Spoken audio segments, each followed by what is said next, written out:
आज हम डिस्कस करने वाले हैं वो केस जिसने आर्टिकल 21 का जो स्कोप है उसको इंक्रीज किया। जैसे कि जो बुलडोजर जस्टिस आप देखे होंगे यूपी एमपी के स्टेट्स में बहुत ज्यादा देखने को मिला, तो एक बहुत ही इम्पोर्टेंट आर्टिकल है और ये गोल्डन ट्रायंगल के अंदर भी आता है 14, 19 और 21। मेनका गांधी के केस में कहा गया जिस तरह से केएस पुट्टस्वामी का जजमेंट आया राइट टू प्राइवेसी से रिलेटेड, उसी तरह से। हेलो बच्चा लोग, welcome back to PW CLAT। I am your लॉमेंट रिसरा and I heartily welcome all of you to this amazing platform. बच्चा लोग, आज का केस बहुत ही इंपॉर्टेंट होने वाला है। आज हम डिस्कस करने वाले हैं वो केस जिसने आर्टिकल 21 का जो स्कोप है उसको इंक्रीज किया और बहुत ज़्यादा इम्पैक्टफुल जजमेंट ये रहा है। We are talking about Olga Tellis case. और इस केस में क्या हुआ था आप जानते हैं, बॉम्बे जो है वो जादुई नगरी है और फिल्म इंडस्ट्री है, बहुत सारी चीज़ें हैं। वहीं पे उसका एक और पार्ट है, एक और एस्पेक्ट है which relates to the slum area, जहाँ पे आप देखेंगे बहुत सारे स्लम्स बने हुए हैं और आप देखेंगे बहुत सारे पेवमेंट ड्वेलर्स होते हैं जो बैठते हैं, शॉप्स लगाते हैं, उस तरह से बहुत सारे लोग आप पाएंगे। तो ये जो जजमेंट है पर्टिकुलरली ओल्गा तेलिस का वर्डिक्ट, ये जजमेंट इतना ज़्यादा इम्पैक्टफुल रहा कि इसने आर्टिकल 21 के अंदर इंक्रीज कर दिया स्कोप और एक और फैसेट ऐड किया। So we will be discussing briefly this judgment, very very important. Along with this, do go and read the Husn Ara Khatun verdict. Along with that, you can go and visit the internet and go and check out the Chameli Singh's case. ये cases भी बहुत ज़्यादा important है, बहुत ज़्यादा धुआंधार धमाकेदार cases हैं। उसके अलावा एक केस आप और देख सकते हैं, मुरली एस दियोरा का केस, उसको भी ज़रूर देखिएगा और कमेंट सेक्शन में बताइएगा कि किस में क्या क्या हेल्ड किया गया। ठीक है, चलिए शुरू करते हैं। Olga Tellis versus Bombay Municipal Corporation. जैसा कि मैंने बताया आर्टिकल 21, बेटा आर्टिकल 21 किसके बारे में बात करता है? हम सब जानते हैं बेटा, ये right to life and personal liberty के बारे में बात करता है और ये सिंपली कहता है कि किसी भी पर्सन को राइट टू लाइफ और पर्सनल लिबर्टी से डिप्राइव नहीं किया जाएगा। डिप्राइव किया जाएगा तो सिर्फ और सिर्फ लॉ के अकॉर्डिंग किया जाएगा और किसी चीज़ के अकॉर्डिंग हम उसको डिप्राइव नहीं कर सकते हैं। तो एक बहुत ही इम्पॉर्टेंट आर्टिकल है और ये गोल्डन ट्रायंगल के अंदर भी आता है 14, 19 और 21। मेनका गांधी के केस में कहा गया। इसके अलावा मैं बताना चाहूँगी कि जो लाइफ की बात करी गई है, लिबर्टी की बात करी गई, we all know liberty refers to freedom. When we talk about life, तो लाइफ के बारे में जब भी हम बात करते हैं बेटा, इसका मतलब ये नहीं कि जिस तरह से एनिमल्स हैं, जिस तरह पे आप सड़क पे देखोगे एनिमल्स हैं, बेसिक एनिमल एग्जिस्टेंस, बस आप जी रहे हो जिंदगी, नहीं। हमने लाइफ माना ये है कि आप लाइवलीहुड के साथ कहीं ना कहीं आपको इतनी राइट्स होनी चाहिए।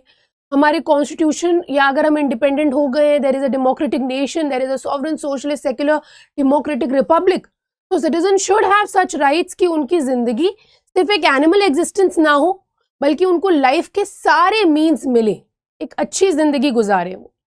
तो इस केस में क्या हुआ, ओल्गा तेलिस जो थे बेटा वो पिटिशनर थे।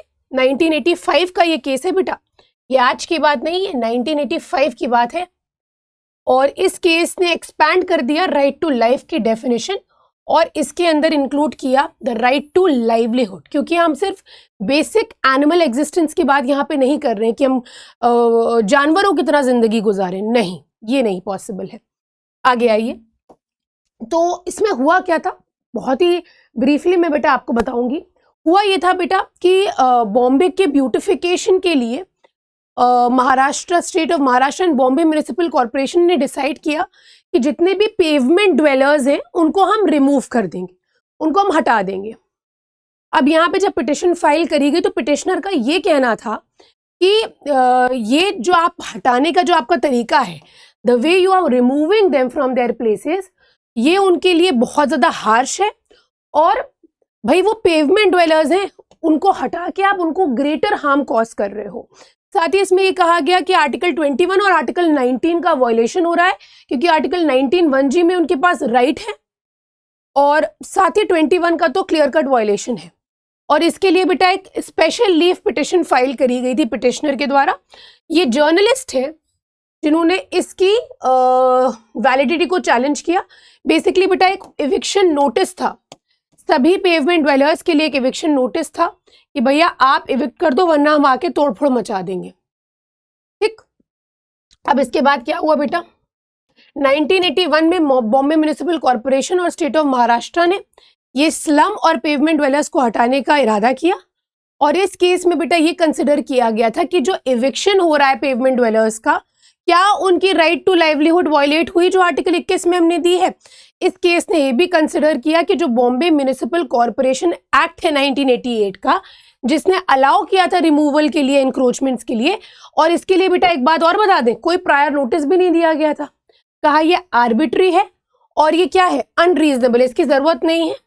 और क्योंकि आप नोटिस नहीं दे रहे हो तो ये क्या हो जाएगा, ये बहुत ज्यादा आर्बिट्री हो जाएगा, it is of arbitrary nature. अब देखिए आगे क्या हुआ। अब इस केस में सुप्रीम कोर्ट ने कहा कि right to live under article 21 also includes right to livelihood which is in relation to right to shelter. आपके पास हक है राइट टू लाइवलीहुड का, राइट टू शेल्टर का। और सुप्रीम कोर्ट ने यह भी कहा कि अगर आप उनको ऑल्टरनेटिव रेमेडी नहीं दे रहे हो, जैसे कि जो बुलडोजर जस्टिस आप देखे होंगे यूपी एमपी के स्टेट्स में बहुत ज्यादा देखने को मिला, उसको भी चैलेंज किया गया। और बुलडोजर जस्टिस से रिलेटेड रिसेंटली सुप्रीम कोर्ट ने वर्डिक्ट भी पास कर दिया। कहा कि अगर आप किसी को डिक्लेयर कर दे रहे हो क्रिमिनल और एग्जीक्यूटिव क्या कर रहा है, जुडिशरी का फंक्शन कर रहा है। भाई एग्जीक्यूटिव मतलब सरकार है, सरकार क्या कर रही है, जुडिशरी का फंक्शन कर रही है। जुडिशरी का फंक्शन क्या है, सजा देना। अब घर तोड़ के आप सजा ही तो दे रहे हो, और काम एक पर्सन ने किया। अगर आप कह भी रहे हो कि गलती है तो क्रिमिनल तो कोई एक ही पर्सन है ना, घर तोड़ के तो पूरे घर खानदान को आप बर्बाद कर रहे हो, उनका लाइवलीहुड आप बेकार कर रहे हो, मतलब they are not able to live. तो ये सारी चीज़ें जो है आप देख सकते हो रिसेंट जजमेंट में भी। और एपेक्स कोर्ट ने यहाँ पे कहा कि बिना अगर आप उनको ऑल्टरनेट रेमेडी नहीं दे रहे हो तो उनका जो ये राइट है ना, ये कॉन्ट्रवीन करेगा उनके फंडामेंटल राइट्स को पार्ट 3 में। और पार्ट 3 के विरुद्ध अगर कुछ भी होता है तो आर्टिकल 13 के अंदर सुप्रीम कोर्ट के पास पावर है कि उसको बेटा नल एंड वॉइड डिक्लेयर करेगा फ्रॉम द वेरी बिगिनिंग। ठीक है, ये बेटा एक बहुत ही इंपॉर्टेंट केस रहा है आर्टिकल 21 की हिस्ट्री में। और जिस तरह से के एस पुट्टस्वामी का जजमेंट आया राइट टू प्राइवेसी से रिलेटेड, उसी तरह से ओल्गा तेलिस का केस आया लाइवलीहुड से रिलेटेड कि आप पेवमेंट ड्वेलर्स को इस तरह से हटा रहे हो, उनके इंक्रोचमेंट्स को हटा रहे हो और उनको कोई भी नोटिस नहीं मिल रहा है। So this was a very landmark judgment, and go and visit and do check out the other cases as well on Article 21. On this note, I would be ending today's session. See you in the next one. तब तक के लिए take care and अलविदा from my side.